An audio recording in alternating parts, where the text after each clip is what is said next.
All right, we're here. Let me just throw this on.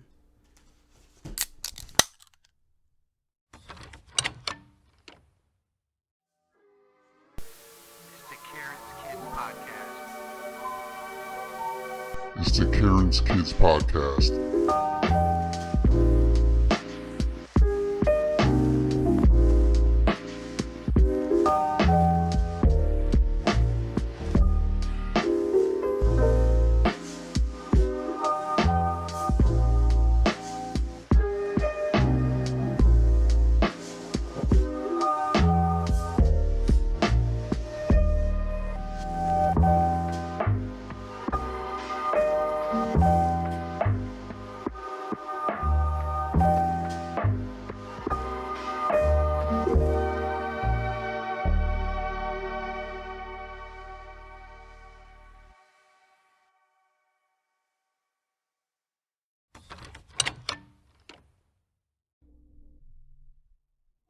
So I go to a dinner party.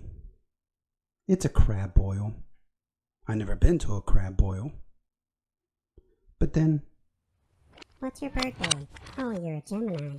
Let's find your life number. 6 plus 5 equal 11, 11 plus 1 equal 12, plus 9 equal 21, plus 7, 28, plus 6, 34, 3 plus 4 equals 7. Your life number is a 7. What?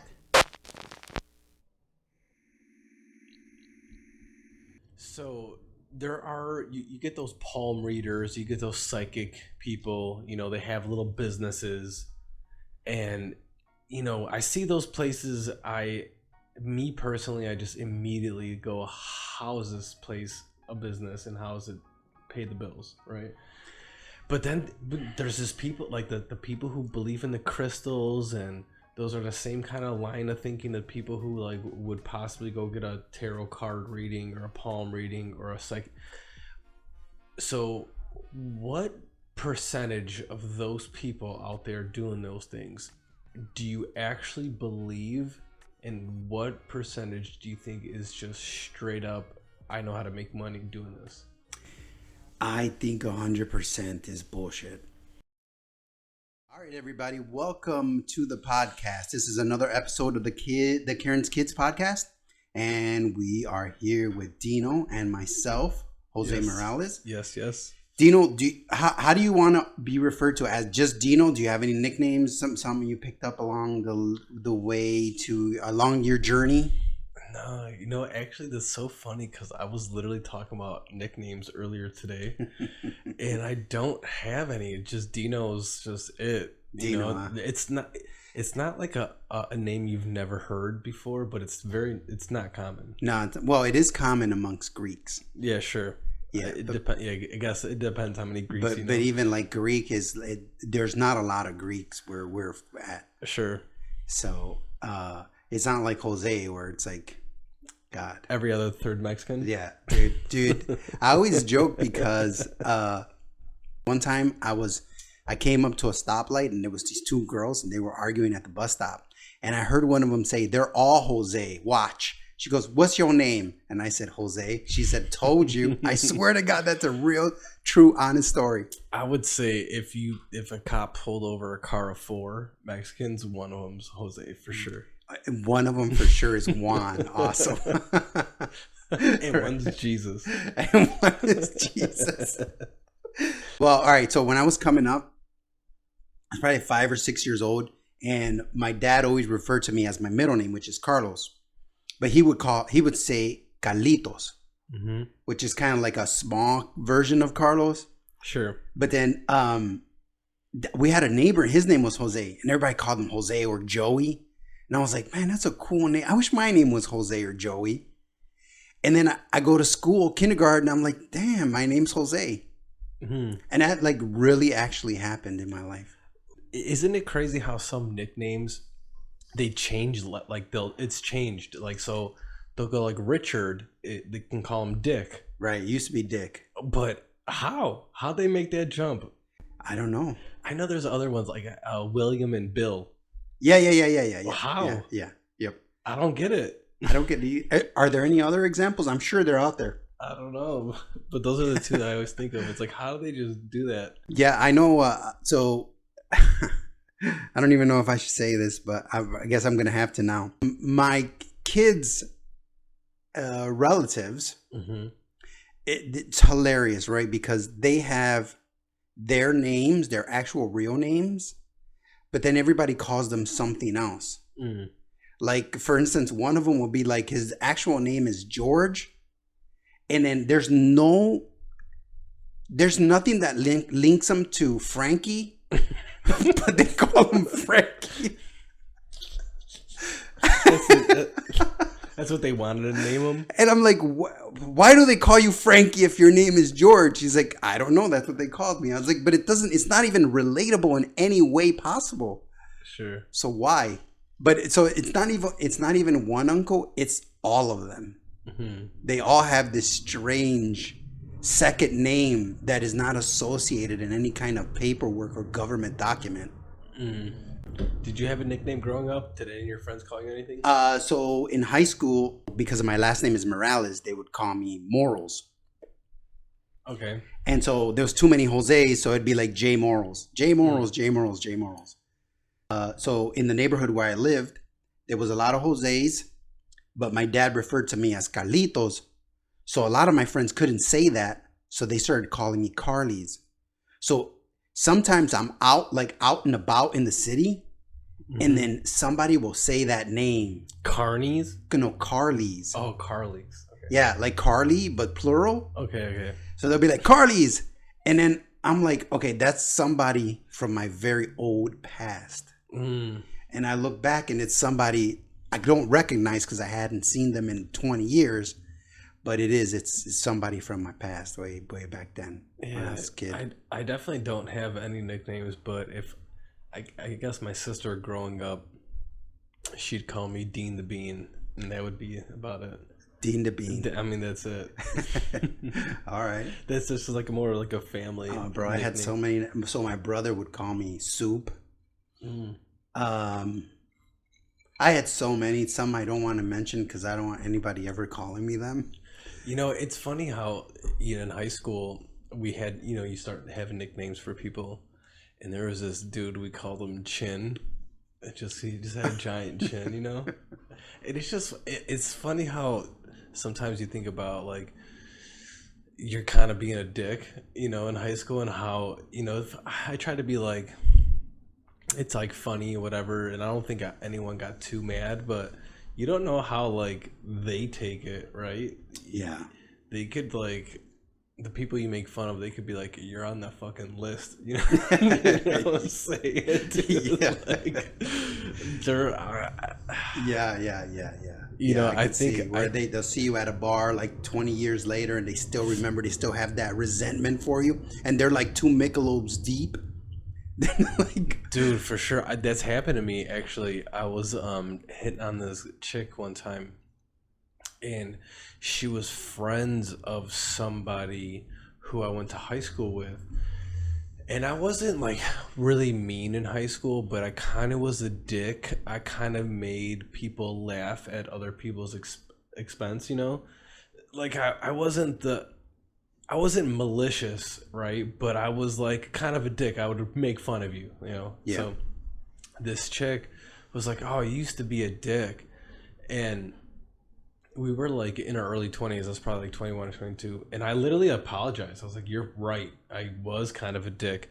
I realized all that when I started smoking weed when I graduated high school. I was like, "Man, I don't have to be like that." It's like, like I said, I wasn't really mean. There's a lot of people who think I'm funny because I was making fun of other people, but the people I was making fun of, especially there's certain people that like definitely have a different opinion of me. And then I realized, I don't have to be like that. I can just keep my mouth shut. Yeah.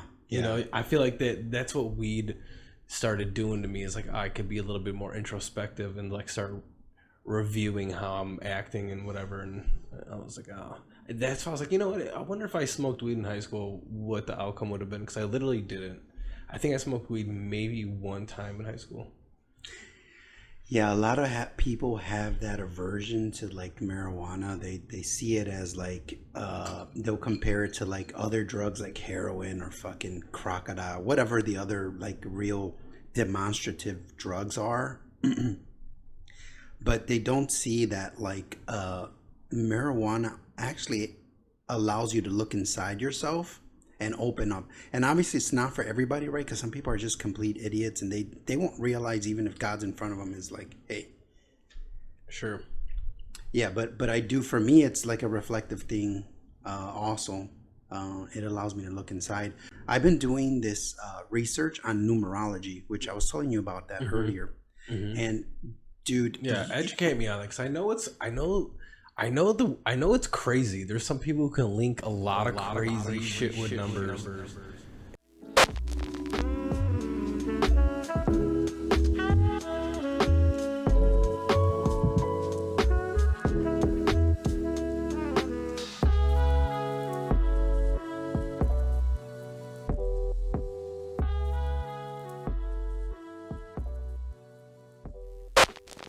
yeah, so I can tell you, last week, Friday, I was invited to a dinner party. Two couples, friends of mine, friends that I consider family. I was excited because I had never been to a crab boil. It was fun, delicious, a great time with, just a great time with friends. After we ate, we talked, and somehow the conversation gets to numerology. And somebody says, it's your life's purpose number. And then somebody says, what's your birthday? And then they took my birthday and they did some simple math. And we agreed that my number is a number 7. My life path number is a number 7. I thought it was interesting. I was like, okay, so what does that mean? And for me, I was raised Protestant, so anything outside of that for me is woo. And I'm not saying that the way I was raised didn't involve magic, but numerology for me is brand new. And, people who know me, they know I'm super curious about stuff.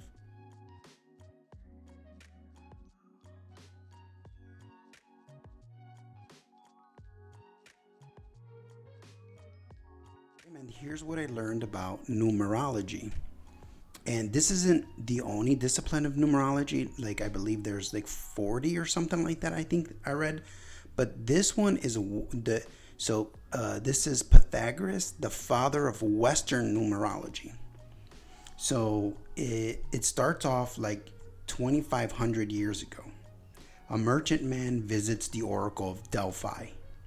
She tells him that he's going to have a son that's going to be very beneficial to humanity, that he's going to grow to be great and wise. So this boy, he would name Pythagoras. He grew up in the city of Samos. He would later in life, he would become a philosopher and a mathematician. But at the age of 18, he leaves the city of Samos to go to Egypt to join the circle of Egyptian priests. There he would study astronomy, geometry, and music. After 38 years, he moves to Croton, where he establishes a school of secret teachings and esoteric ideas using math, philosophy, and science. And this is where numerology was born.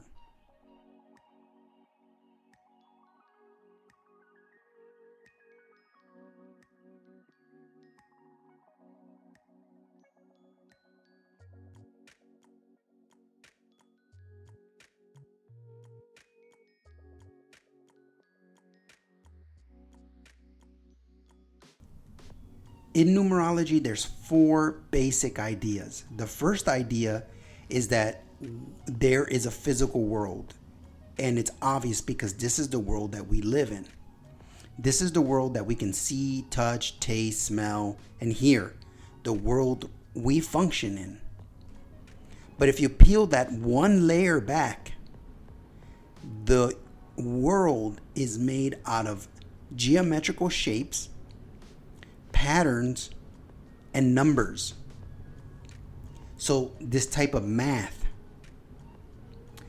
So he believed that everything is numbers. Okay? And so the third is he believed that music is timing. He found that in music there are vibrations, and in those vibrations, when they're played in a timing, you can measure it in octaves, fifths, and fourths. So he believed that music is vibration and timing, and it's all related to numbers. He called this idea música universalis, or the music of the spheres. So the music of the spheres is thought to be an inaudible harmonic vibration of the celestial bodies or planets. So if you can imagine like a planet orbiting a star, and as it orbits, it's moving through space and creating a sound because of the movement. And that movement, it's its own personal vibration or music. And in that orbit, if there are other planets, each planet has their very own vibration or their own sound. And as they move together, they create a sound. And that sound is a symphony. And he believed it to be the musica universalis, or the music of the sphere. Fourth is what he called the transmigration of souls. Pythagoras believed that the soul is immortal, and it's the thing that goes on living after our body's gone. So he said that our soul is trapped in an endless cycle of continuous life. So until you unlock the secrets of your personal numerology, he believed that if you didn't unlock the purpose of your life, then you'd be doomed to repeat your life in a continuous cycle until you finally unlock your purpose. So he believed that your soul would start all over. So let's say, you were born, you died, and your soul would be doomed to repeat again. So you would live this sort of Groundhog's life, or Groundhog Day, that movie, but the Groundhog life over and over again until you figure out exactly what your numbers read and what your purpose in life is. Interesting, right? I think 100% is bullshit. You think 100%? I think 100%. See, I don't think 100%. I do kind of, or I would say I would like to believe. Do I have any proof? No, but I do think there's got to be some people who are in tune with something deeper than what we can even put words to. Just someone. I think there's people who could read energy. They could read feelings, and there's definitely there's something to it. So I don't think 100% of bullshit, but 97.8 I think are bullshit. But I would also like to think the people who are really making money doing it, bullshit.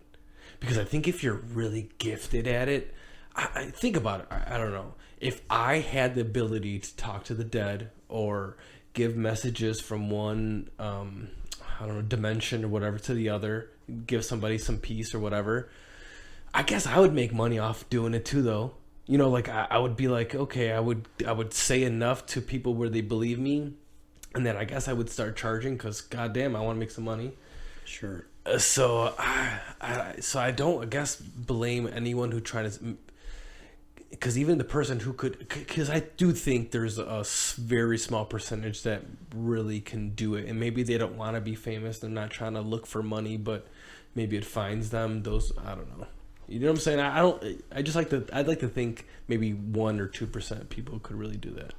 Yeah, I'm a realist, so to me, like, everything is fake unless it can be proven. Like, I do believe in miracles, but so my belief in miracles is like it's based on like reality, and for me, it's like, you know how people will say, "Do you believe in creation or like the Big Bang?" And I'm like, I believe in both. Why can't I believe in both? Okay. You know what I mean? So like, as far as like reading the future and stuff like that, I don't believe it. But so what I've been researching, that this numerology stuff, it's really insane because when we refer to a person being cool, we end up saying, oh, I resonate with that person, or that person gives me good vibes. And resonation and vibes pertains to math, sounds, and Pythagoras made all these weird connections that everybody has a certain vibration. And certain sounds, right? Because a vibration is a sound. Certain sounds go well with other sounds. And like two people who have the right kinds of sounds make like good music together. So that's why they vibe together. Well, you know, the saying is that my vibe brings my tribe. Yeah. Well, see, there it is. You know? That's probably another saying he said way back in the day. And so he lived 500 years. No, 2,000. I'm sorry, 500 years before Jesus. You heard of the Pythagorean theorem? Yeah, that's something I feel like we learned in school. Yeah, so he was the guy who came up with it.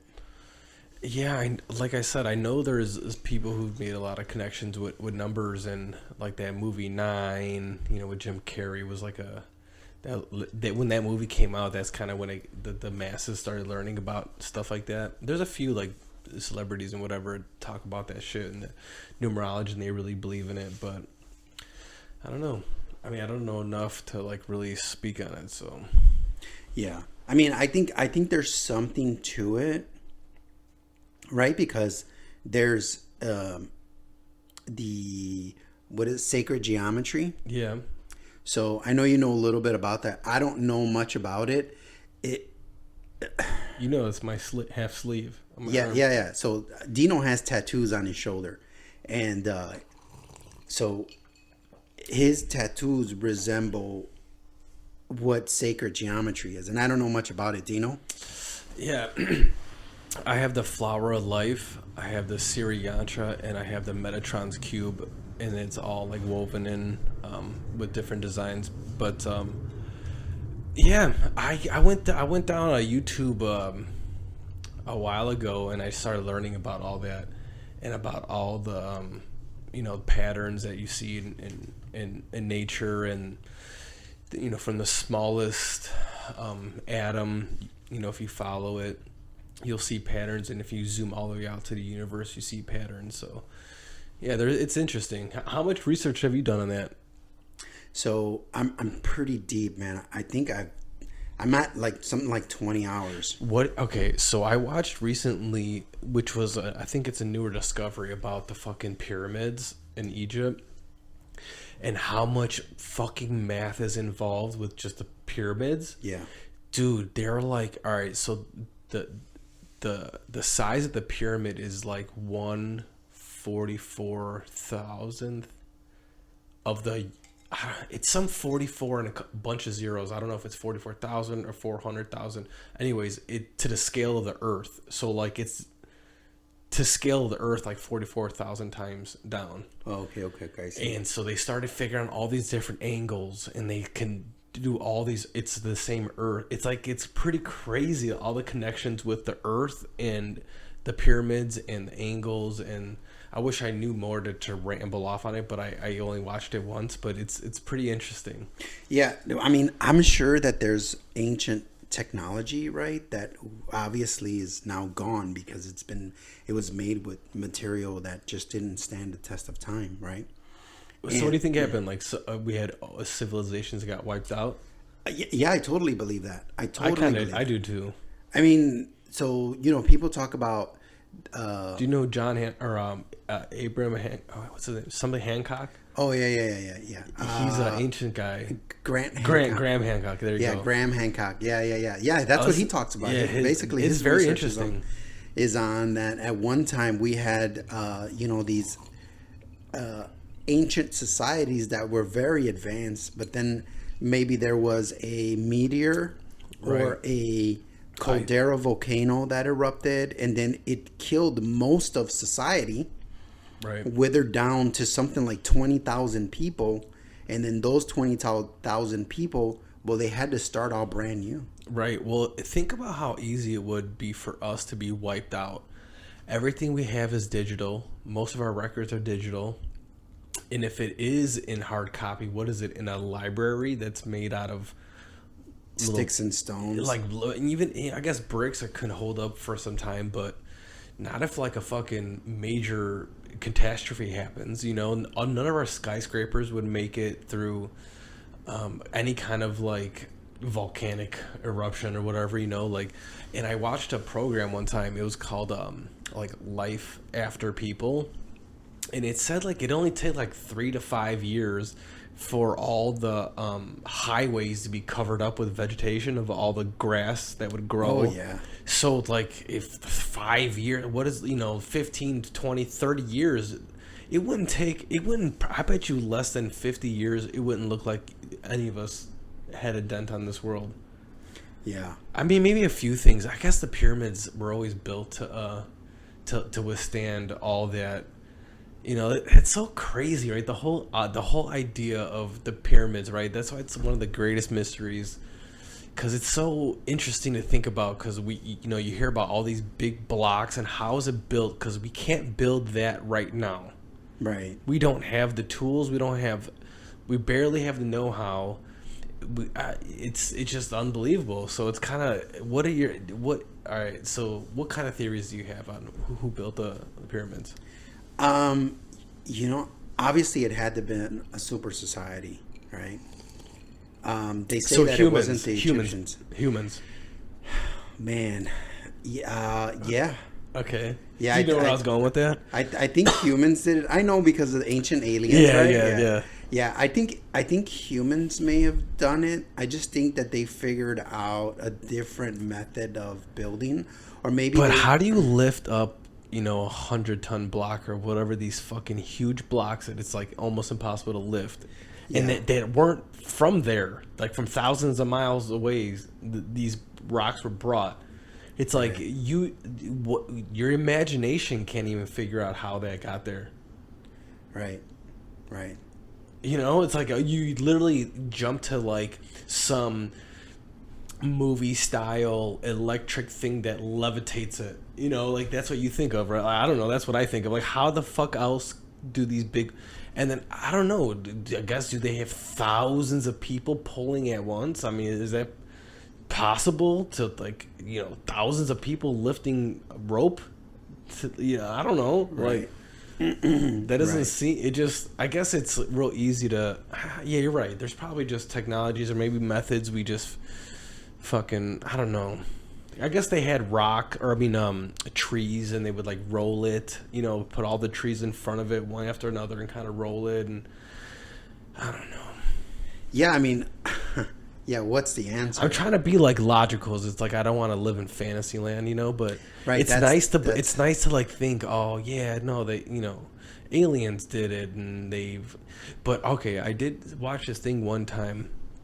So it talked about how this one farmer guy, he built his wife a stone like something for her as a gift. It was like whatever, and these were giant blocks that one man can't lift, and he claimed that he was visited, but like, I hope I'm not fucking the story up because it's been a while since I even thought about this, but he was visited and was given a device that played a frequency, and it made anything he pointed this thing at weightless. So it was about a frequency. And I thought that was interesting because then you go into you start thinking about, like, if you want to go into how some people think that nothing, well, I don't know if it's fact or fiction, but nothing is actually solid, right? Everything's made out of atoms, and atoms are 97% empty space, but it's just electrons bouncing back and forth, and we think we touch something, but really it is just a resistance of different protons and all the electrons, whatever. So it kind of made sense that if you play a certain frequency that would jumble those electrons up, they could possibly make something weightless. I don't know. I thought that was interesting. Yeah, I mean, I don't know much about it. But I mean, I mean, everything that you're saying is some of the stuff that I've been running across through numerology. How they talk about the atom and then the nucleus, and how inside of the nucleus it gets it jumbles all the way down to like string theory, you know. And yeah, they talk about like, I mean, just thinking about how water, if you look at water, right, water is made out of these molecules, but the way you heat the water is by making the molecule shake. By the way you make the molecule shake is by putting heat to it. And sometimes the molecules shake so much they become vapor because they float up into the atmosphere. And it's like, you know, that's magic right there, right? That's like a kind of miracle. Can you imagine when the first motherfucker figured out how to harness fire, though? It must have been a single human at one time. Or maybe I guess it could have happened simultaneously in other places, but at one point, one motherfucker figured out fire. Like, oh, I gotta fucking hit this rock on this little dry sticks, and it makes this fucking right. Yeah, I'm sure they saw it, right, with like, you know, magnesium in mountains or lightning strikes, right? Forest fires. Think about it. Who figured out how to cook animals?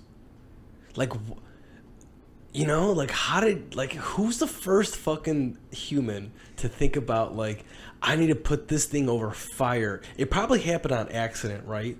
Like, there probably was an animal that was caught in some kind of bushfire. Yeah. And a human's like, this is meat. Smells good. This is meat right here. I gotta fucking eat. Barbecue. You know?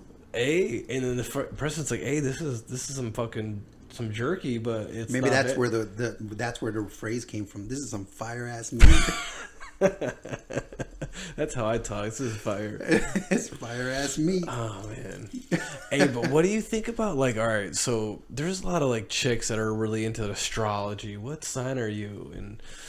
And what are your thoughts about that? Because I love that you're talking about this right now, because this is all fucking numerology. Right. Well, I'm trying to piggyback on. I'm gonna keep this going because this is something I was thinking about recently.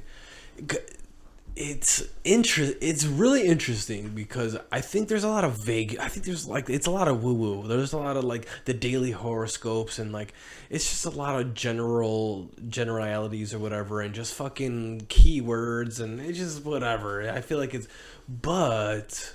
That being said, like all right, so my birthday is in August, me being a Leo, there's a lot of the general consensus of what a Leo is that are fucking pretty goddamn dead on. Yeah. So it's like, okay, it's there's enough where I can't ignore it. I can't say it's bullshit. Like, like I said, I don't believe in the daily horoscope, like today's the day to fucking do that. I don't know, whatever it says, you know, it's like they'll have, but yeah, I don't know. What are your thoughts about it? What do you think? So I went to this dinner party, and there was two couples there. One of the couples, the female in the couple, she was into numerology, and she asked me what my birthday was. Okay. Right? And so we did the math, and it came up to number 7. And when we read that 7 is my life number, she tried to suck your dick right there. No. What she read was dead on to the type of person that I am. It's so I swear on everything that's holy that I believe. How'd you come to the number 7? Explain that. So it's a really simple thing you do. You take your birthday. So for instance, mine is June 5th. So 6/5. So you take 6 plus 5. 11. Right? So then you take 11 plus the 1 on the year, which is 1976. So 11 plus 1.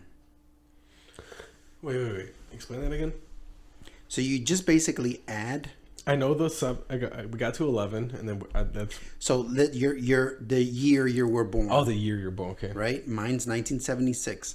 So you take 6 plus 5, 11 plus 1 for the 1, whatever that adds up to the 9, then whatever the 9 adds up to, the 7, then the 6, and then you take whatever number that was, it comes up to 34. Mm-hmm.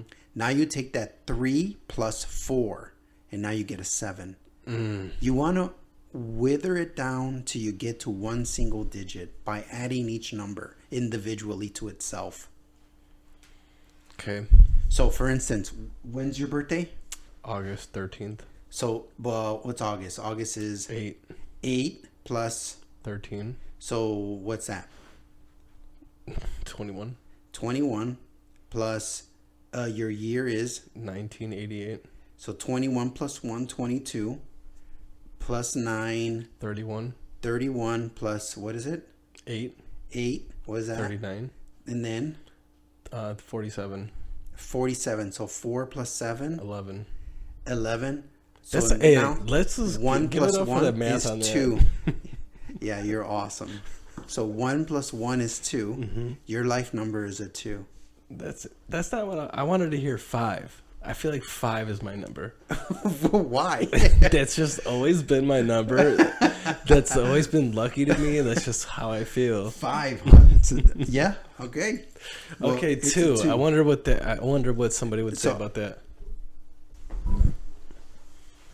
All right. So your life path number is 2. So so I'm going to read this now. Life number 2. So it says personality. People who have life path number 2 are peace lovers. They are emotional, sympathetic, reserved, and conservative in their nature. These characteristics of life path number 2 have both an advantage and a disadvantage, depending on how they make use of these qualities. It's so vague. This one is vague. So vague. It's like... and some of them are like that. I know. That's what makes it me fucking...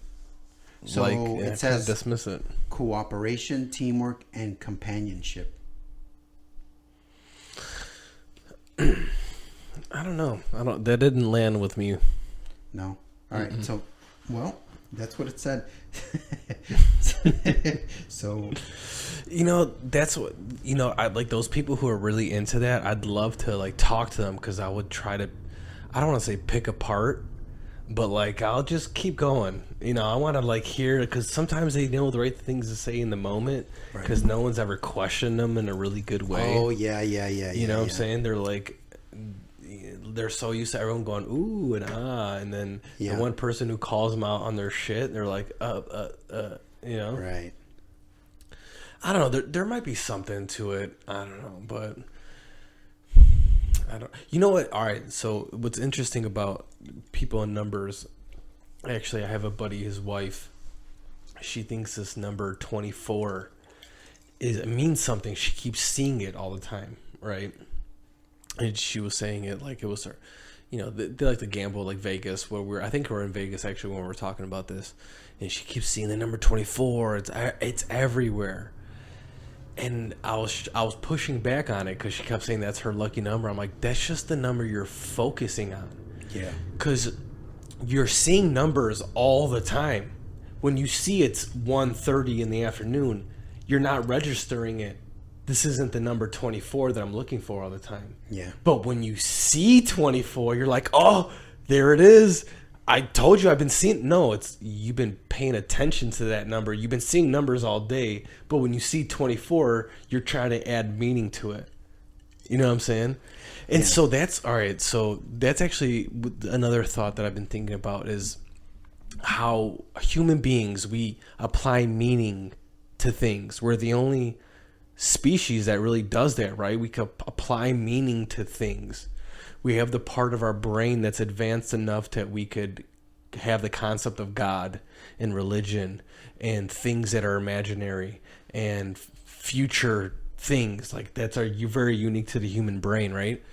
So I have there's a lot of people who are really into like, they try to think real deep into like meanings of things, and I started thinking, do you think because we have the ability to think deeply is why we apply meaning to things that maybe shouldn't have meaning?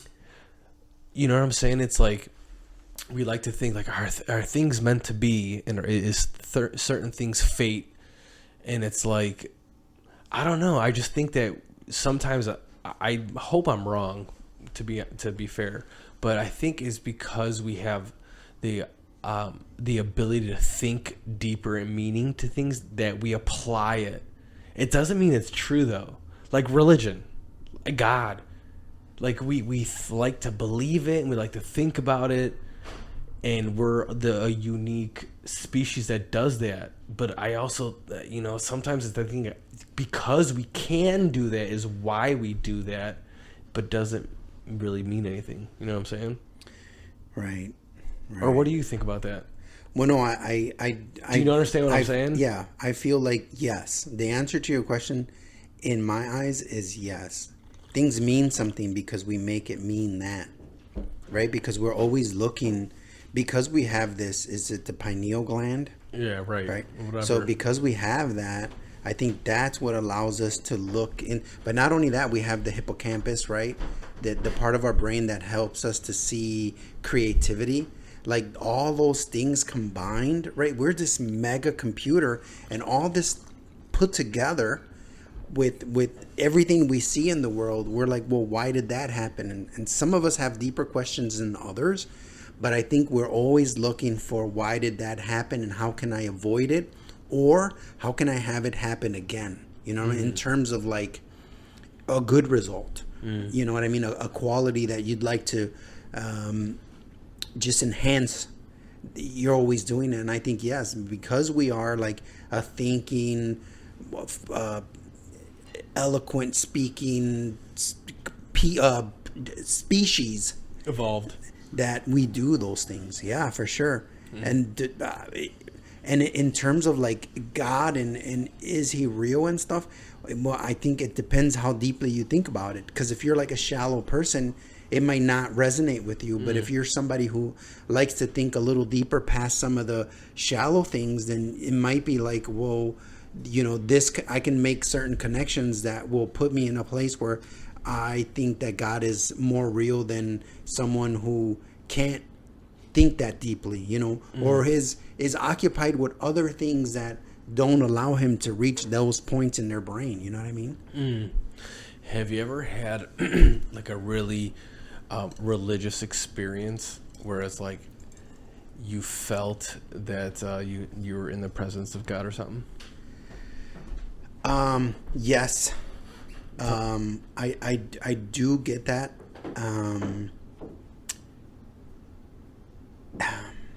Tell me about it.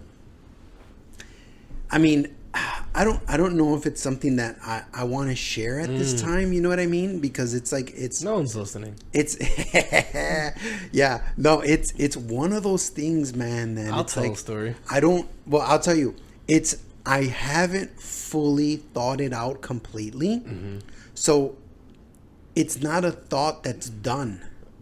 Figure it out now. That's what's still great. baking. That's what's great about doing this straight. All right, I'll say mine so you can maybe whatever think about yours.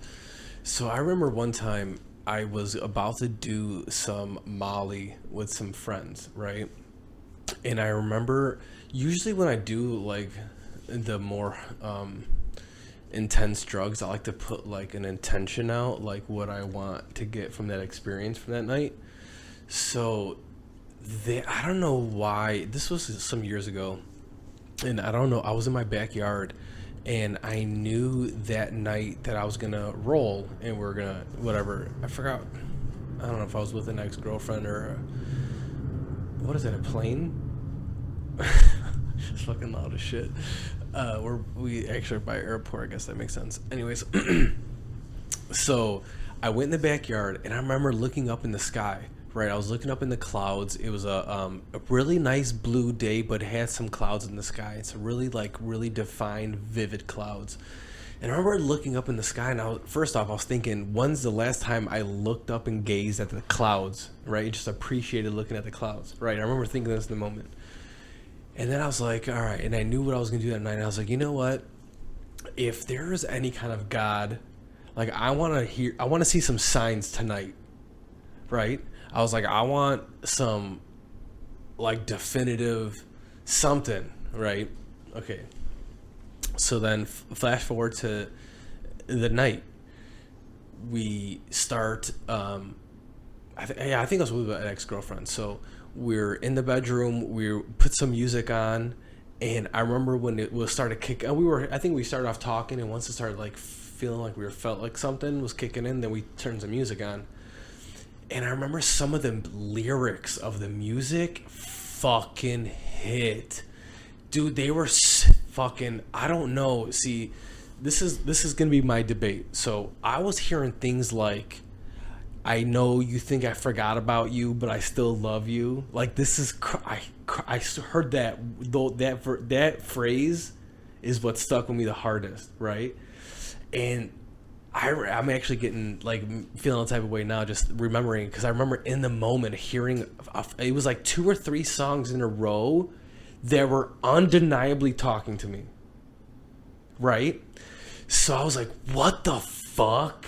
Like, you know that feeling you get when you get a really profound feeling? It's a different energy that circums your body.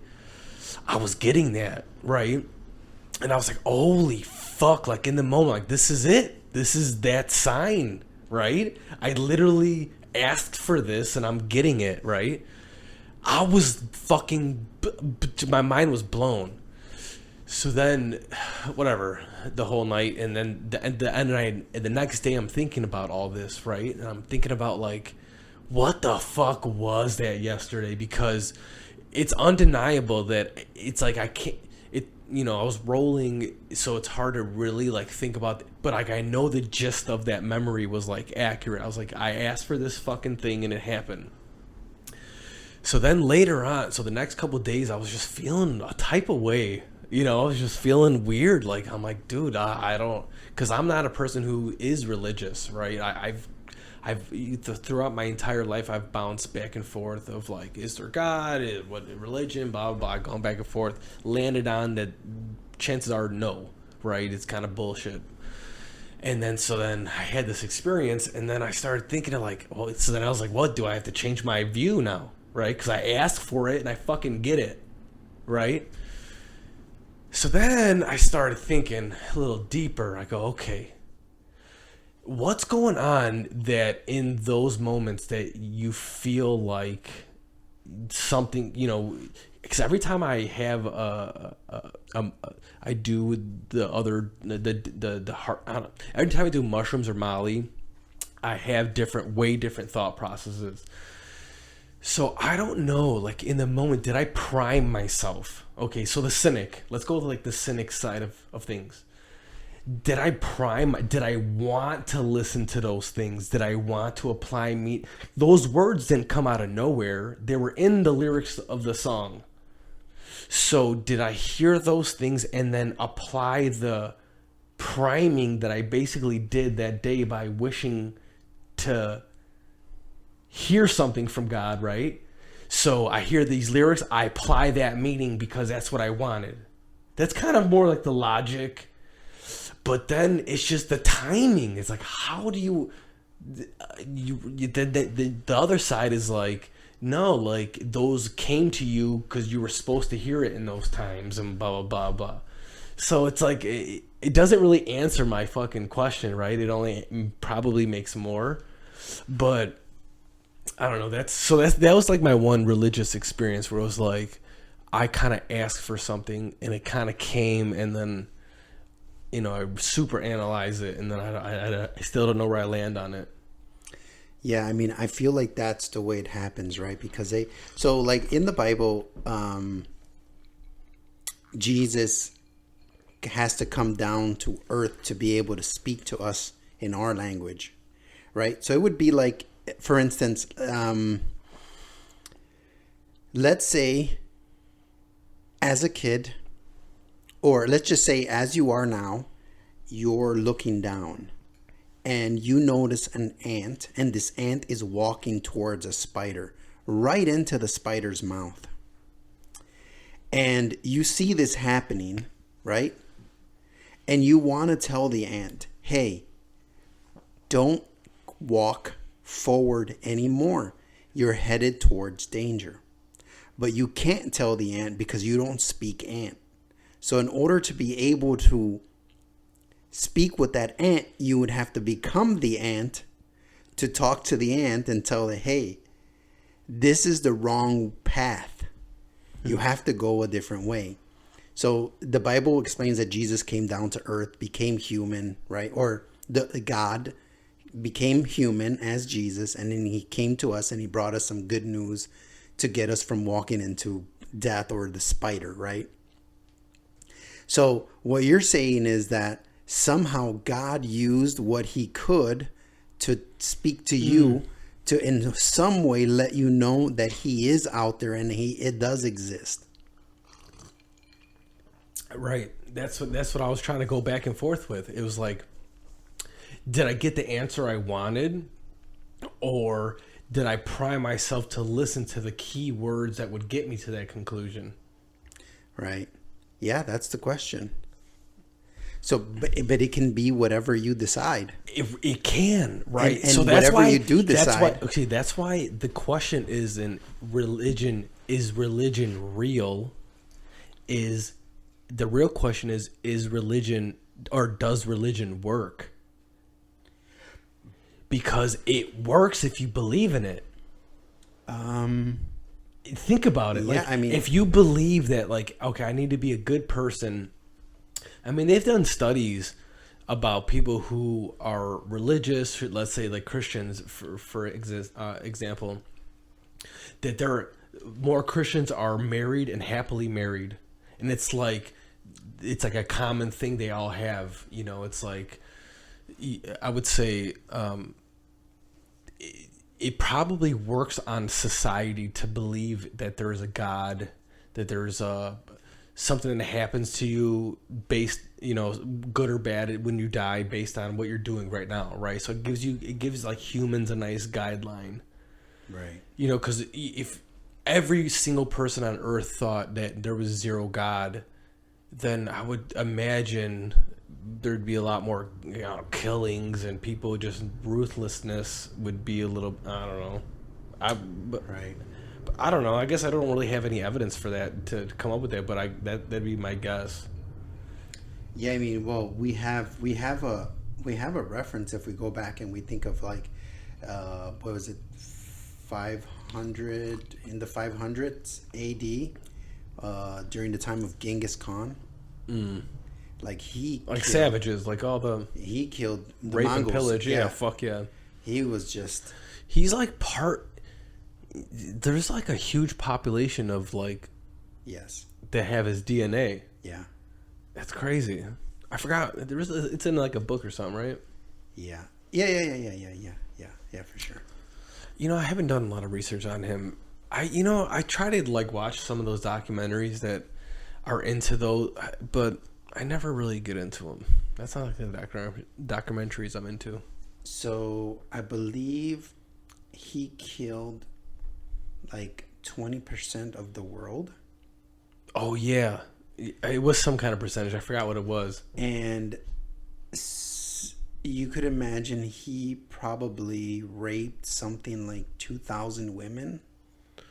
And 6% of Asian people have his they are direct descendants of Genghis Khan, and they built the Great Wall of China that is 5,000 miles crazy long, right? To keep him away. So it's easy to say he's fucked thousands of women, tens of thousands, probably more likely, right? Did he have STDs? What are your guesses? I would have to guess yes, right? Because we're still original. The same kind of. It could be the original. Like, who else fucks that much pussy? He's mixing all that shit up. And they got that dirt. Dude, they're so dirty back in the day. They didn't wash their shit. And he was uncircumcised, so he had fucking dirt under that flap. You know what I'm saying, dude?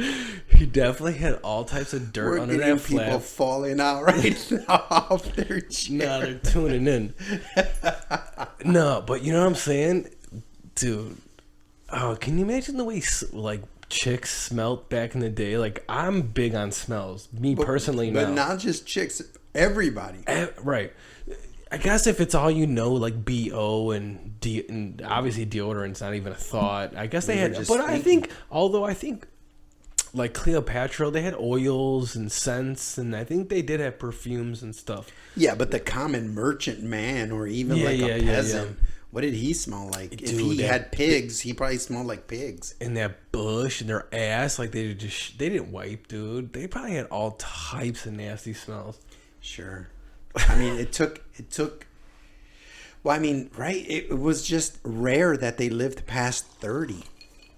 Right. As soon as they were getting their periods at like fucking 9 and 10, they were having kids. They were old. They were straight up adults, old as fuck by mid-20s. Man, crazy times. Well, you know, that's actually, you know, most of our, you know how our average age has gone up, you know, the modern time. Sure. We keep getting healthier, but you know, healthier and living that's longer. mostly due to our baby survival rate.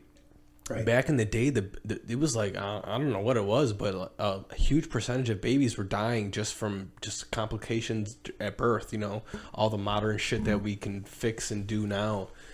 Yeah, I thought that was interesting because you think of our average age going up because we're getting healthier as people. It's the opposite. We're actually getting unhealthier. I think this is the first like year or two or whatever where the average age went down. Yeah, I think it happened during pandemic. The average age actually went down a percentage or whatever, or a year from what it was.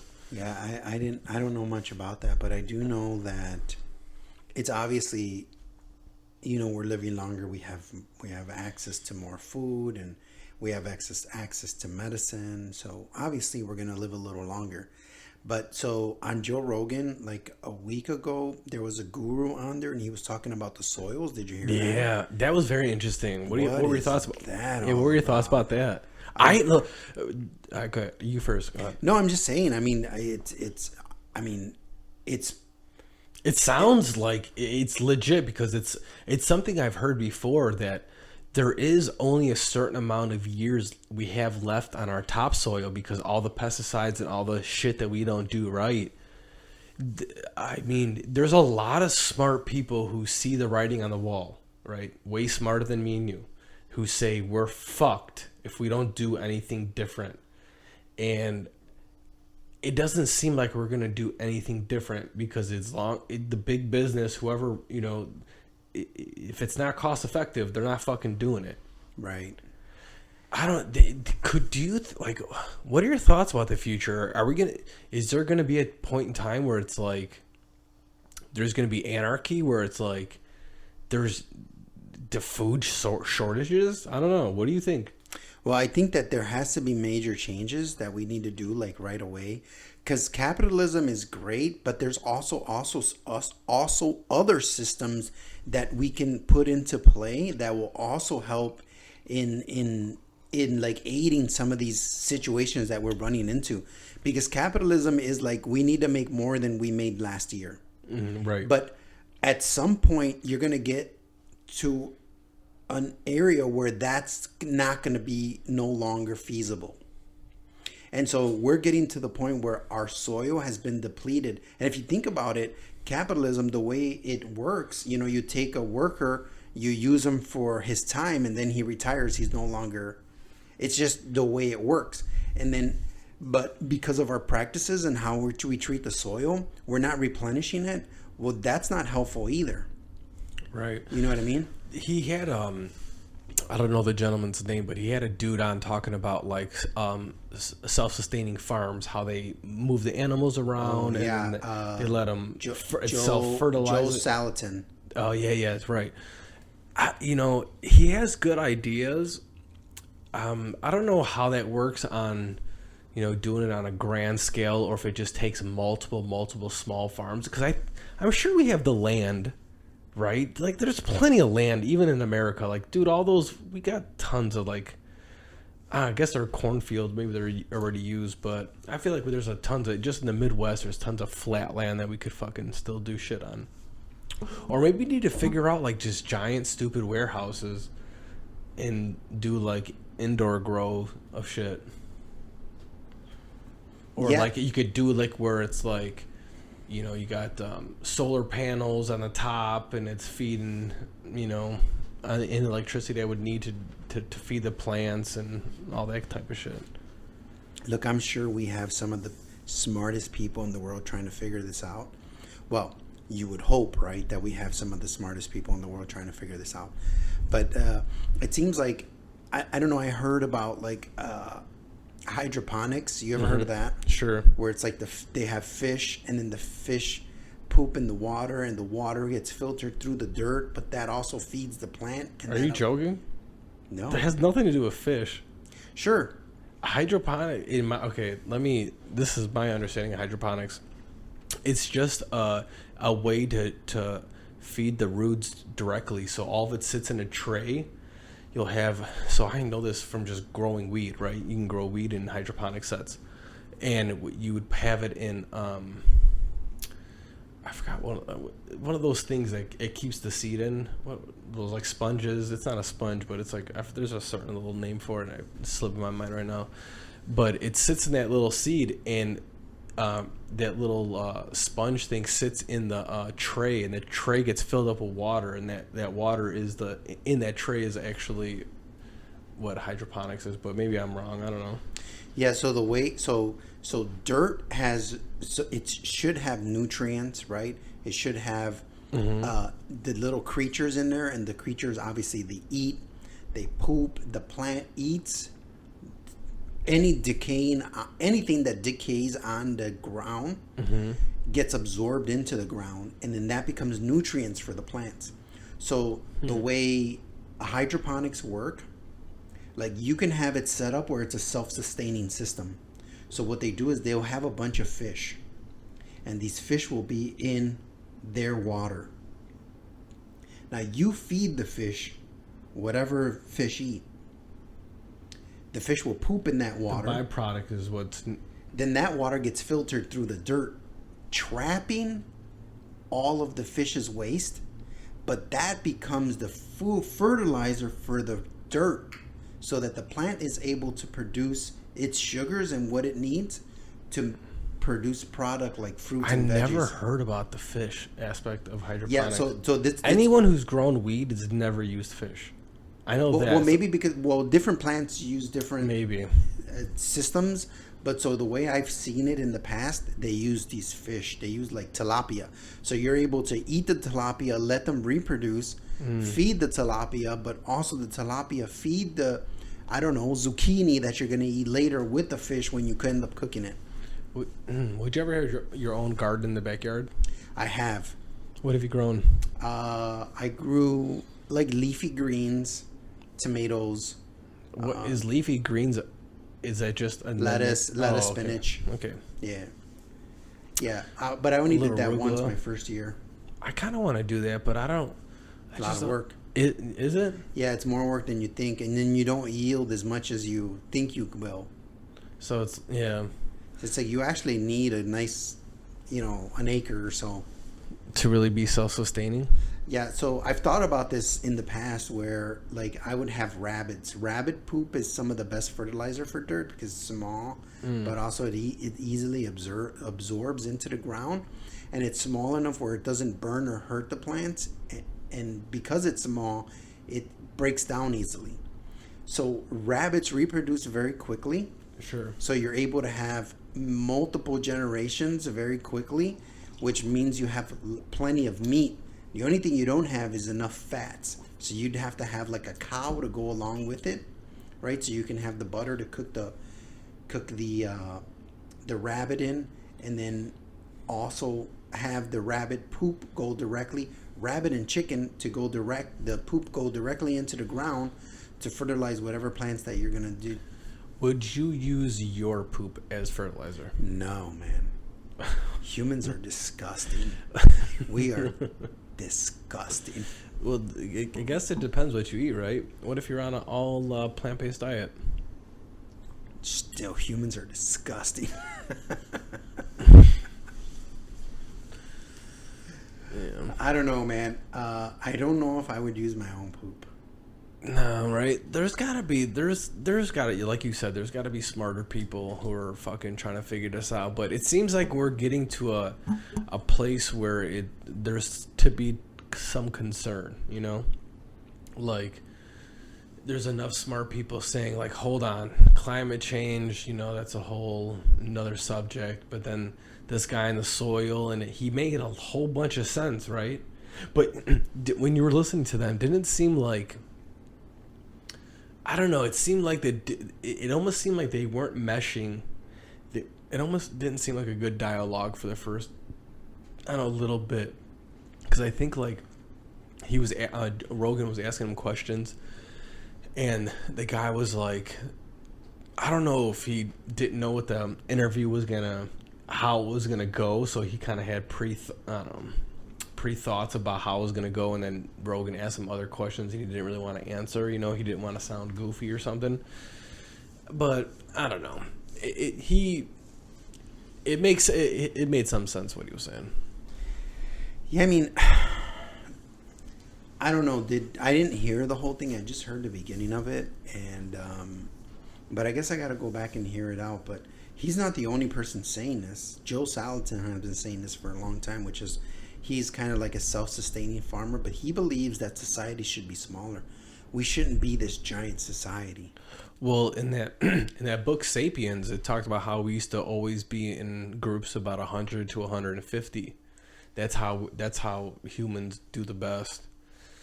Yeah. And yeah, I don't know. Like, what's crazy is too. So you'll get the you get all the vegans who talk about shit about all the people who eat meat, and you got to eat plants, and a lot of those vegans don't realize how they get their plants through giant monocrop fucking farms that are actually really bad for the earth.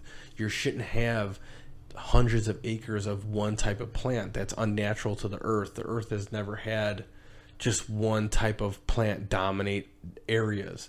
So when they dig up the land to plant these seeds, they're killing all types of rabbits and gophers and anything that live in the ground, and they're chewing up the ground. Then they fill it up with a bunch of pesticides. So it's like, it's weird to think about farming in a massive thing, because it allows us to to feed everyone, because none of us fucking farm, right? So it allows us to eat vegetables and shit. But if you think about what it actually takes to do that stuff, it's kind of bad for the earth, and it's kind of bad for nature, and it's kind of like it's almost, I don't know, like a double-edged sword or something.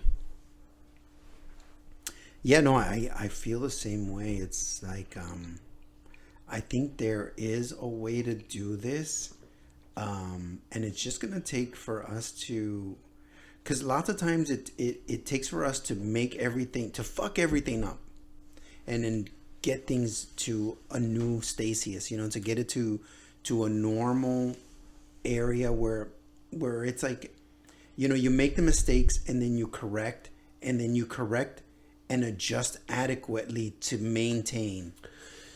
But are we learning those things though? It's like the people who run the shit and the corporations that are doing the damage, they don't give a fuck. You're right. That's one of the things. This is where I feel like we need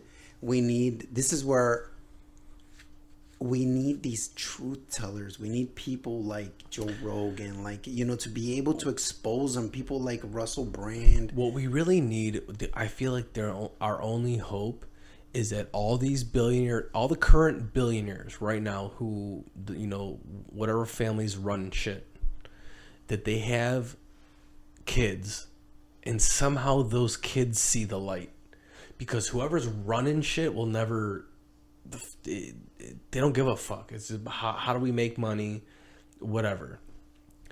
What I think our best bet is the kids of those people, when those people eventually die or old enough and they can't make the rules anymore, it's like the offspring finally realize the injustice.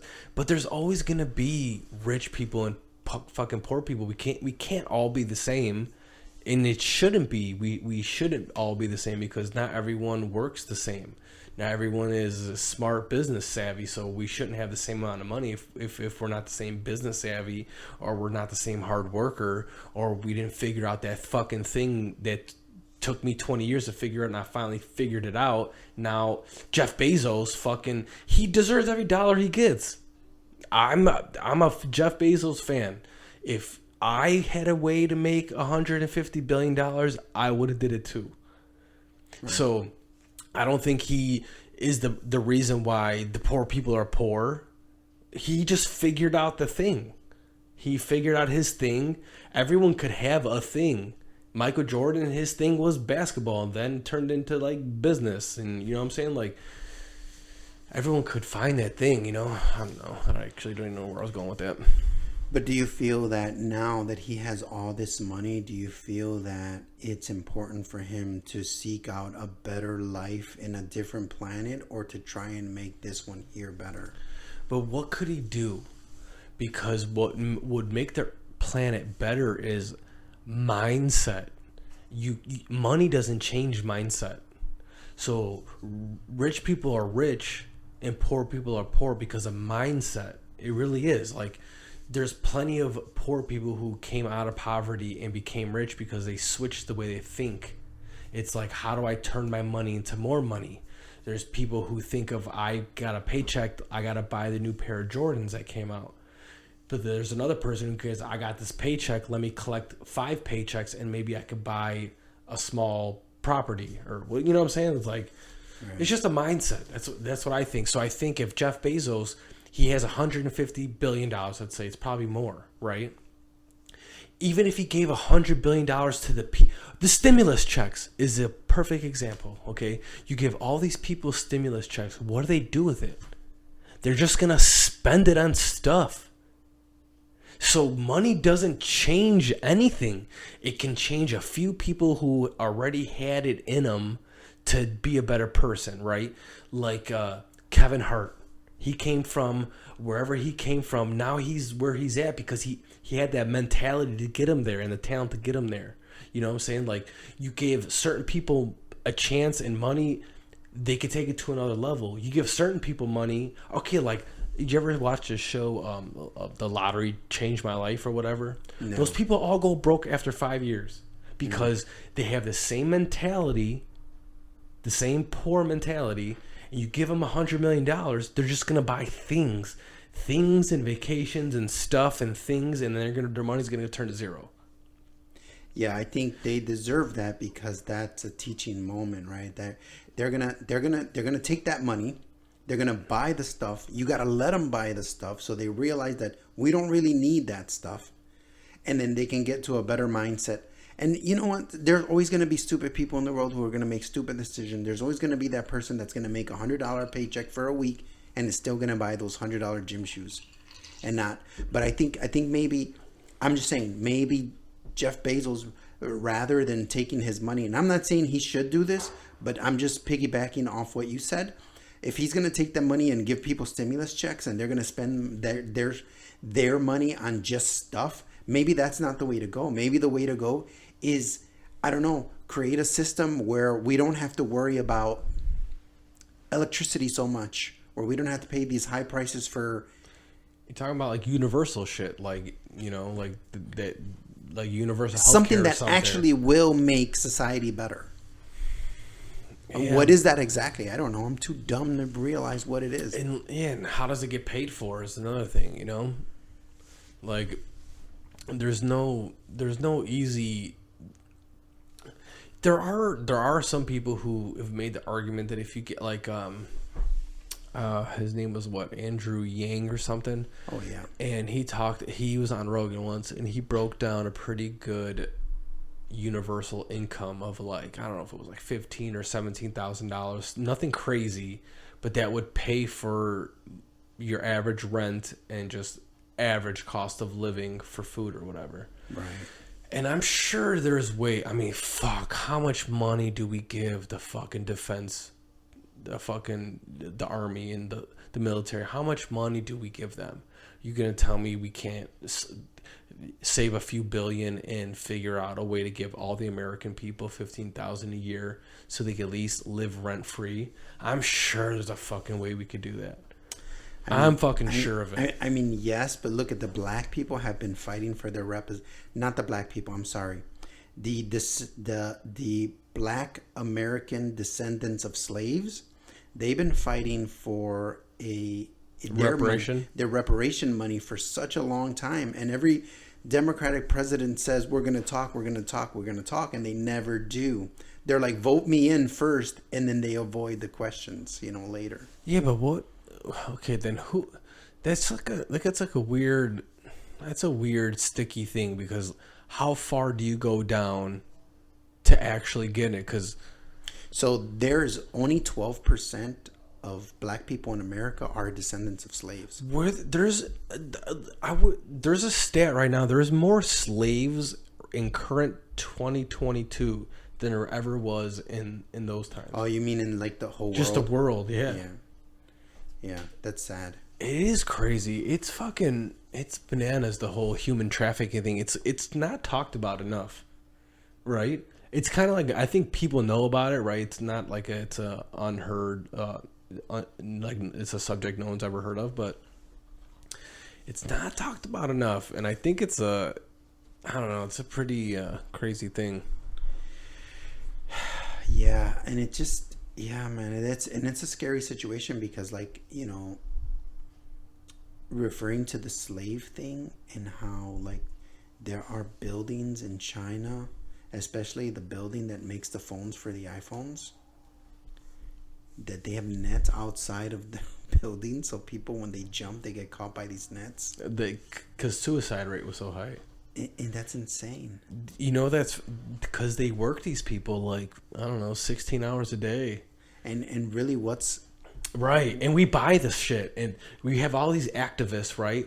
They're like, oh, fucking Black Lives Matter. All these fucking just activists doing their shit from their iPhone, who was made by a slave. Right. It's like we're like, Americans are just convenient activists. And just whatever's like convenient to talk about. And now it's like, it's not even Black Lives Matter anymore. Now it's like fucking stand for Ukraine. It's all the same people. You know what I'm saying? Like the people who are like, they blacked out their Instagram for George Floyd. Right. They're the same people who are like, I stand with Ukraine. It's the same person. Yeah. Yeah. Oh man. Yeah, the world it's crazy right now, man. It's really insane with all the things that are going on, and like I said, I don't know, because currently, the fucking whole war is going on. So Rogan just had a dude on who was there, like he was he's like the most recent. What's one of the more recent ones, and he was just saying what we show on our TV and what's going on it's different. I mean, they're being invaded. It's being invaded, but I don't know. I think our news has an agenda they're trying to fucking push. I don't know. I mean, that's always been the case, right? I mean, where's Fauci been? Yeah, Fauci's gone. That's like, isn't it funny how, like, dude was such a celebrity? But I did see a commercial where there was maybe like a 10-year-old, and she was sitting alone on a bench with a white background, and she says, I'm vaccinated. Oh, right. So now they're trying to vaccinate like kids. No, dude. Oh, okay, I'm glad you brought that up, because one time I was in. So my mom, I go to my mom's house, and sometimes we'll like leave the kid TV on for the dog, whatever, And my mom always is watching the fucking news. She tries to say she doesn't watch the news. It's always the news channel, right? And I was listening to so I'm in the kitchen, and I just hear a commercial going on, and it was these two girls talking about a cute guy, right? They're like, oh, oh, he's cute. Hey, do you think he's vaccinated? And I was like, oh, it was just a whole vaccination. It was like this whole, like, I don't want to date you unless you're vaccinated. I was like, yo, like the propaganda, like I couldn't believe I was watching that. I was like, this is the most blatant, like, just ad campaign for the fucking Pfizer. Dude, I was like, man, They put so much money into that shit. It's not even, but they made so much money. It was worth it. I'm sure whatever money they spent, they got it back fucking tenfold. Oh, maybe 1,000-fold. Dude, right. They wrote all that shit, man. They knew what the fuck was going on. They seen this big cash grab and they're like, this is the biggest money heist we'll ever have in our lifetime. We better capitalize. Well, I mean, I'm sure they're planning the next one. Isn't there like a new strain or something? There was like a fucking... Yeah, they don't want to let it go. It's like A2 or I've seen some, I don't watch the news, but I do look at my, you ever look at your, you don't have iPhone, do you? I do have an iPhone. At the Google and they'll like have a bunch of like little top stories in the bottom. Yeah. That's where I feel like I get like my headline news from. Yeah. And they were talking something about that. Yeah, and some of those headlines are just so you'll read them. And You know what? It must be like, it knows what's up because I always have a Joe Rogan something I must have clicked on something somewhere and now I get the same things. I get a couple crypto stories, I get a Joe Rogan story, and then I'll get like some kind of like outer space, NASA, some kind of something. That's what's always on my newsfeed. Yeah. What do you think about that? What do you think about like I don't know, life on another planet? I do think that there is life on other planets. It's obviously because, so you know the panspermia theory? So basically that, so let me think about this real quick because there was a scientist who took stale water and he shocked it almost like a lightning bolt in a lab. And what happened was inside of that water, it started turning pink on the bottom. And he checked what the pink stuff was after he shocked it. And it turns out that pink stuff was amino acids, which amino acids are some of the building blocks for DNA. Mm-hmm. So it's kind of a leap to say that, a lightning bolt during weather or whatever struck some water and then it created a cell and then that cell created us over millions of years. It's a stretch because they say there's like 5 other things that need to occur for that to happen. But what he said is what he actually believes happened was on these meteors there are amino acids, bacteria, there are all these, they're all the building blocks that is necessary to make life. And if those come here, right, and he truly believes that yes, those things came to this planet, hit the planet, and obviously created some type of bloop, and that bloop created a bleep, and that bleep made a bleep. I kind of think that it feels like it could be real. For sure. Because, I mean, me and you are here now talking. Right. Well, do you ever think about this? When you look up at the stars, you're looking at other suns and other planets? Yeah, other universes. Okay, so I was at one of my best friend's weddings, right? I'm standing up in his wedding, and we got all the bridesmaids and the groomsmen all in a room. And I'm pretty buzzed at the time, and I don't even know how I got onto the subject, but I go, do you guys know that all the stars in the sky are just other suns and other galaxies and stuff? They all looked at me like I was fucking stupid, right? I go, listen, is our sun is a star, right? They go, yeah. I go, those are stars, right? They're like, yeah. Like, that's a sun. Those are suns. They're like, no, they're fighting against me. I go, no, dude, those are suns and other fucking galaxies and other, and then an infinite amount. And know what else is fucking crazy?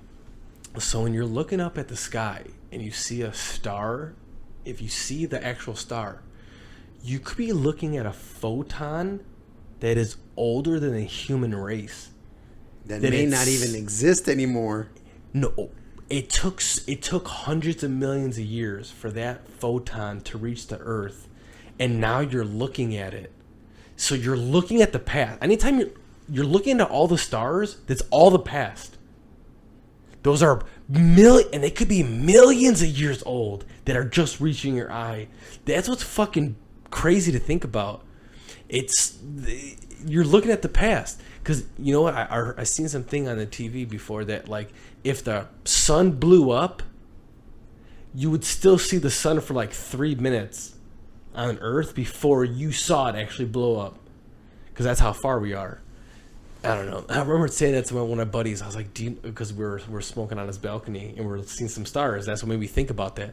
I go, dude, you know, we're looking at the past. I'm like, dude, there's some of these stars that the light took so long to get here that there wasn't even humans yet, and now we're looking at it. And he goes, you smoke too much weed. It is that. You're looking at if light if light, the way light travels is the speed of light, right? Which is instant when you turn on your switch, right? A light is shining somewhere so far into space that it's probably taken it millions of years to get to you, right? And what you're seeing on the other end might not even be there anymore, right? True.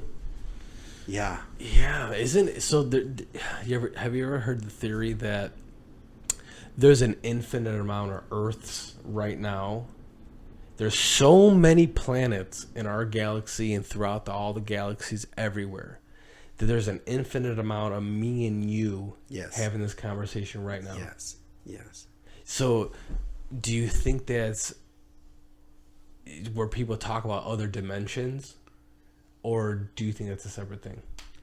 No, I think that's all part of it. So I have this book. It's called Flatland. Mm-hmm. And so the book is based on a story of, they're like lines and circles and dots, right? And these lines, circles, and dots are two-dimensional. And they go throughout their life as this two-dimensional world. But then one day, a sphere comes down to them. And when they look at the sphere, they look at it like it's a god. It's called Flatland. It's pretty interesting. And what is it? It's a book. It's a book. So imagine your life is just on a sheet of paper, and one day a marble comes on it. Right. I mean, I'm trying to think of what's the comparison of, like, what would I have to see now to So what they're doing is they're making a comparison to, like, us on the planet and what we think reality is, and then we see a new technology like a god come into our surface. Sure. And now we're seeing something that's four-dimensional. Right. I mean, I don't know.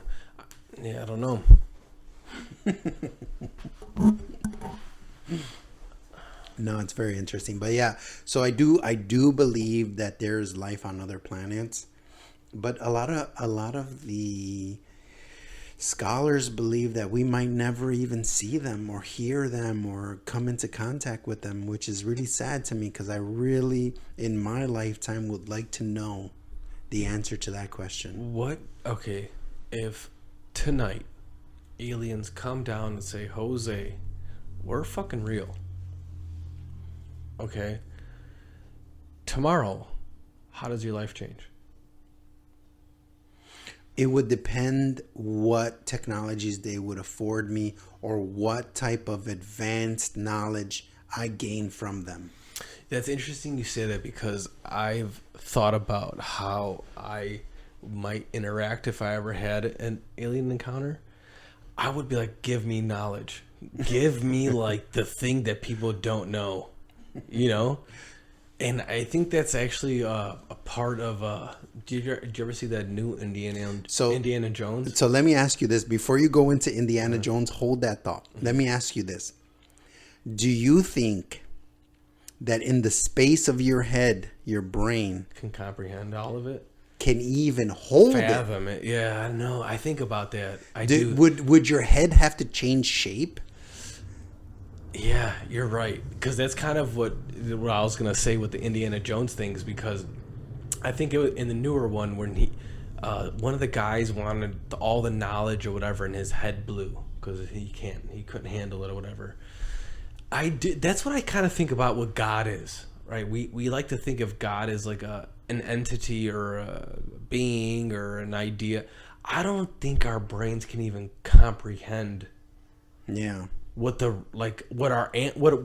we want as an answer, I don't think our brain can comprehend. Right. You know, because we can find answers. People who can give you answers all the time. There's people like, oh, well, look at all the fucking Grand Canyons. That's God right there. You know, it's like the people that want a Ferrari, but then when they get the maintenance bills on them, they're like, fuck this, I can't even maintain. Okay. I'm just saying, it's like, so you got it, but can you even hold it? Yeah, right. Right. It's like you don't know what you don't know, right? Yeah. So it's like I don't know what could an alien possibly tell you. And that's the thing too. They probably wouldn't speak words. It would be telepathic, right? It'd be like, who knows? You can. I would like but to. Why would they be more advanced than us? Maybe they're less. I think there's probably advanced things that we can't sense. Like you talked about our five senses. There's so much more happening than our five senses could even pick up on. Right? I've always said that. I always feel like there's like an analogy. Like if you think of our senses like a piano, there's like three other pianos in the area. We don't see, sound vibrations. We don't see infrared. Right. We don't see those things. They're there, right? We don't see, smell. Right. So there's probably things that we can't even see that's going on. And okay, when you see an ant on a sidewalk, you don't pay much mind to it, right? No, mostly not. So what if the other higher beings are the same way? It's like they have zero interest to influence with us, so they don't do it. So we never really realize that there's other things going on. Yeah. You know what I'm saying? Like, yeah. There would be like no reason for a higher that we would just be in this state, maybe like just to learn what we're supposed to learn, and like a higher being or an alien or all that shit wouldn't fuck with us because why we don't fuck with ants? So why would something higher than us fuck with us? Exactly. Yeah. So, do you know the story of Oumuamua? Mm-mm. So, in Hawaii, somebody who was looking into the stars was able to see a structure in our universe that came into our solar system and then made a right angle turn and went away. So comets don't travel that way. So it would be the equivalent of me throwing a ball towards you, and before it reaches you, it makes a right angle turn and goes a different way. So you're saying it's a spaceship? So what they think it was possibly some type of either a ship or some type of sail that shifted and turned away. It's called a Oumuamua. And where did this happen at? So this happened in our solar system. Who watched it? And it was observed by some... Like a satellite? I believe a Hawaiian... Yeah, it was in a Hawaiian satellite. Oh, one of those... we have... a telescope. Yeah, we have one of our strongest ones there. So it was... They observed it. Yeah. Have you ever seen a really lit up sky of stars? Like a full-blown, like... Not full-blown. Yeah, I think I have a memory of, like, we went to I forgot where we drove somewhere, like, down south, for some kind of funeral or something. I remember looking up and it was pretty lit up sky, but I never seen like what you would see in a movie or whatever. Yeah. You know, like that. I'm sure that would give you some kind of feeling to know, like you're looking at all that shit. You're like, dude, we're so fucking small. There's a park, I believe it's called Cherry Hill, in either Connecticut, Rhode Island, one of the early states. And that park, in that whole area, that whole town doesn't allow any white light. It's all red light. So all their street poles, everything has red light. So it doesn't give you that light pollution. So it's a state park that's all set up to eliminate light pollution so that you're able to look into the sky. I would love to do that. Actually, I was thinking about that. I would love to go on a vacation to somewhere where I could specifically look at the night sky and see it in its entirety. So it's Hawaii, or I believe it's Connecticut. What do you have to be like? It's somewhere high above sea level. Is that what the idea is? Like to so be I know you're pretty high up in Yeah. Hawaii, but I don't know how high you are in Cherry Hill State Park. Yeah, I think Rogan was actually talking about that. He went on top of. There's like a thing you can go do. You go on top of this mountain and you guys observe, and it's like supposed to be like on a really clear night you could see it's like the best view you'll get or something. I don't know. Yeah. Yeah, man. I mean, I would like to see it too. I know because in Puerto Rico when I was young, I would look up to the sky. I know the stars were brighter, but it's never been that like postcard picture of like the Milky Way. Do you think that humans will ever colonize another planet? Man, not in my lifetime. Just in general. I think yes. Do you think so? The whole Elon Musk thing, you think he's trying to get people to Mars? You think this is just the seed of it, and that it's 100 years from now or whatever we'll actually do it? Isn't that interesting that we're so interested in like? I guess it's not really Elon Musk's fault, but it seems like we're more interested in like other planets than just trying to fix our own. Yeah. It's like I guess I don't know how many people are actually trying to. I guess Elon Musk is the only example. It's like instead of like going, I don't know, is going to Mars. He really believes that colonizing Mars might be crucial to human. I don't know, longevity, existence. Yeah. And it's like I just would like that our smartest and brightest are just trying to figure out how to fix this shit. It's like I think the only way to fix the planet and fix it's like you have to change how business is done, but that's gonna be like so impossible. It's like trying to tell people how to make less money, and companies don't want to hear that. They don't want to hear how to make less money. Yeah. If dumping their shit in the ocean is how they do shit, that's how they're gonna keep doing shit. Yeah, it just seems like our system started fucked up, and then it's so fucked up. It allowed corruption to just grow. That's to change it would be such a massive undertaking that it would just level everything to shit. That's what I'm saying. That's why I think it's going to take like the kids of all the billionaires who are seeing the wrongs of their parents that would take that same family business and try to figure out how to do it more practical. Because there's going to have to be at some point we can't keep going at this rate. Like all the smart people saying we're doomed. At some point they're going to be right. They might be 10 years off, but they're going to be right at some point. You know what I'm saying? So here's my devil's advocate, right? What if they also have an agenda and the earth is in this homeostasis where just what's happening has always happened, and you have the people saying we're fucking up the earth, but it's their agenda. And then you have the rich people going, no, it doesn't matter, and their agenda, but they're both right or they're both wrong. I don't know. Or one is right and one is... It's like, what exactly is happening? Like, how do I prove that one is right and one is wrong? And which one do I follow? Right. There's all these choices, and you're like, sometimes I feel lost and overwhelmed. Yeah, I think most people would realize what we're doing currently isn't working. I do believe humans were so good at adapting and overcoming. So like, I think usually when crazy shit has to happen for us to really react.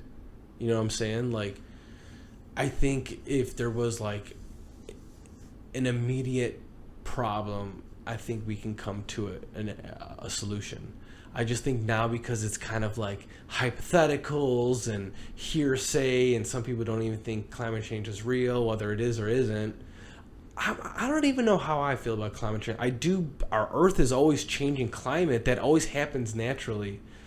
Do I think humans are probably fucking adding to it, changing it faster? It makes sense. I mean, we do stupid shit. I see semis going on down the highway with stupid clouds of smoke, and that's just a semi truck on a highway. You know, let alone all the fucking oil refinery and all the shit. You know, like, we got to be doing something. So the people who are trying to make the claim that the Earth is always going to change, and dude, we're doing something. You can't say we're not doing nothing. Right. Whether it's just polluting our oceans and killing the coral reef and just fucking all the other stupid shit we do. There's probably going to be a point, if an asteroid doesn't take us out or a plague doesn't take us out, there's going to be some point where we're fighting over clean water. Oh my God. I mean, I guess we have so much ocean. There's got to be but desalination that's not drinkable. Yeah, but they can, dude. There's got to be desalination plants where they take the fucking salt out. Come on, it can't be that fucking hard. Well, I mean, so to do that scale for 7 billion people is one thing, but yeah. So let's just take the fact. Let's just say that a caldera volcano explodes, right? Yellowstone, and it takes out half of the U.S. Right? So much technology is lost. Mm-hmm. Right? It tears down 100 years of technology. Mm-hmm. And now we can't even use cell phones anymore. Mm-hmm. So we lost communication with the world. And now there are power plants that are gone. There are people who are brought back all the way down to the Stone Age. You can't even get close to them. Right? But then you have other people, let's say in parts of Europe, and they're living at a very high rate because they didn't have the disaster happen to them. And this is a farming country that is pretty much self-sustained, somebody like, I don't know, Switzerland or something, right? And now, 30 years later, we've even lost the ability to communicate with each other. Our language has changed because now our kids don't no longer understand reading. They can't write anything. And their language has changed to a point where it's like, it's just minimal.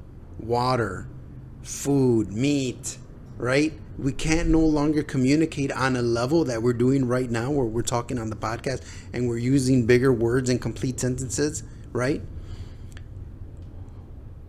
Now we're looking at a world that is a lot like an ancient one with hunter-gatherers, and then we have another world that was unaffected and is still going on with society.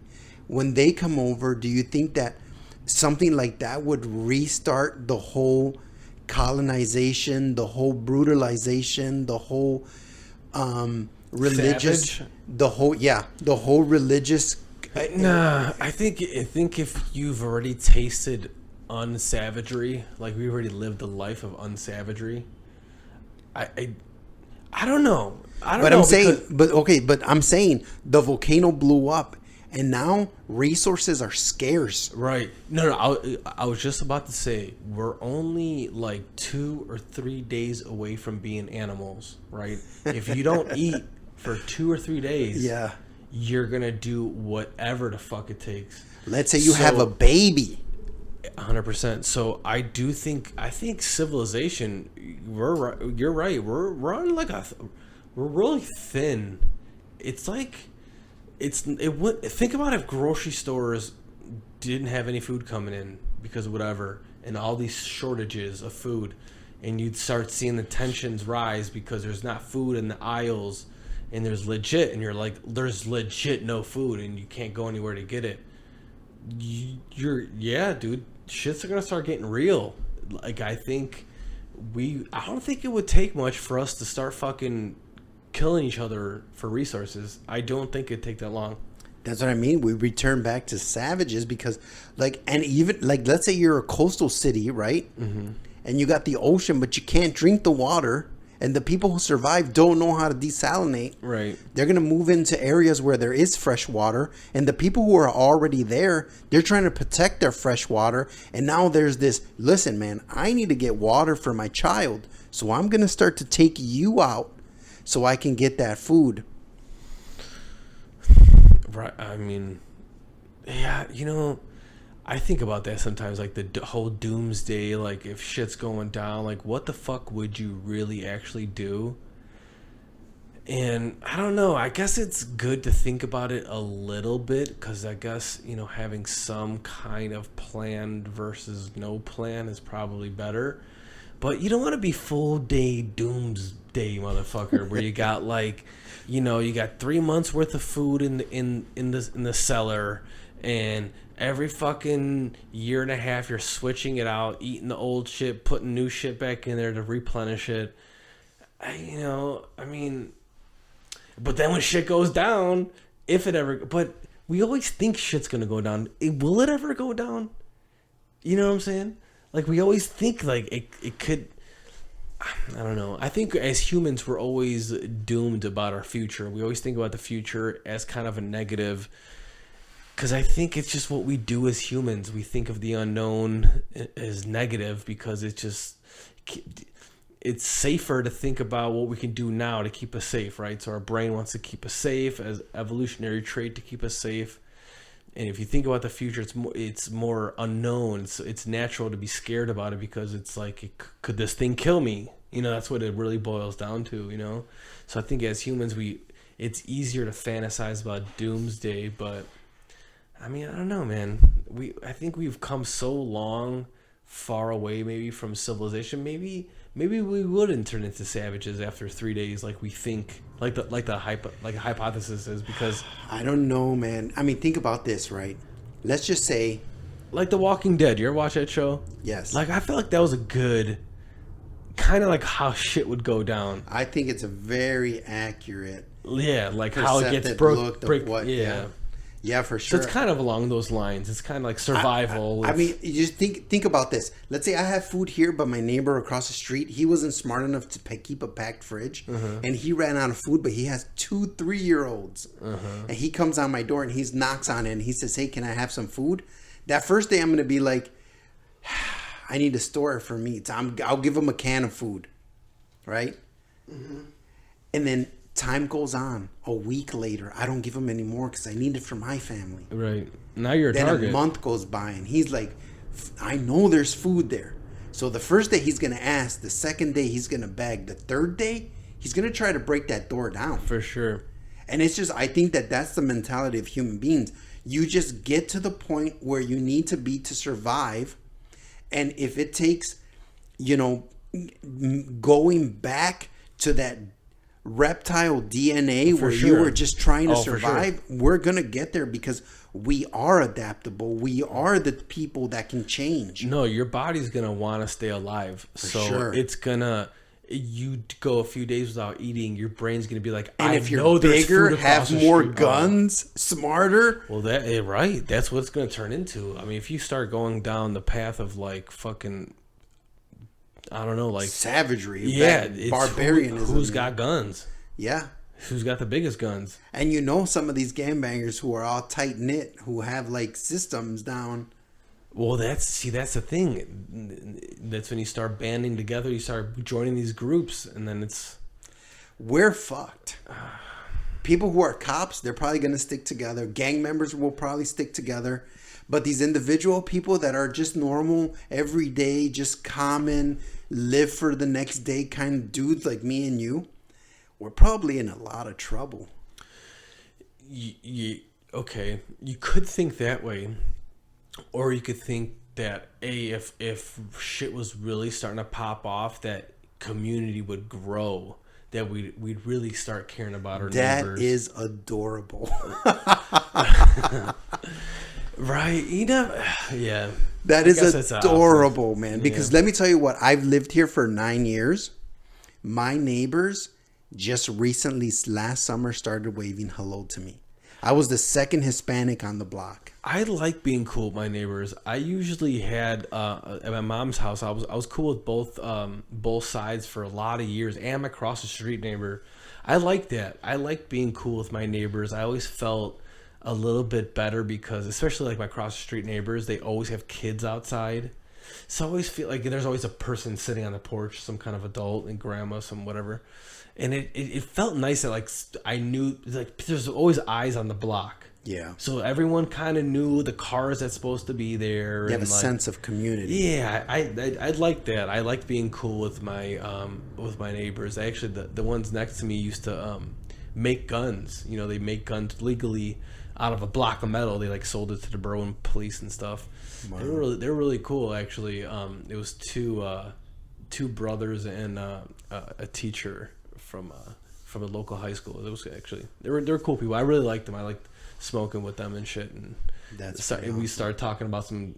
They were like hippies. They're like old school hippies. They're kind of like modernized hippies. Like they kind of hippies who made guns. Yeah, for sure. That's right? What we need in this. They world. were the type of people. Listen, we talk about if shit was going down, I would go to their house. Yeah, 100%. Dude, they showed me their gun collection. They right.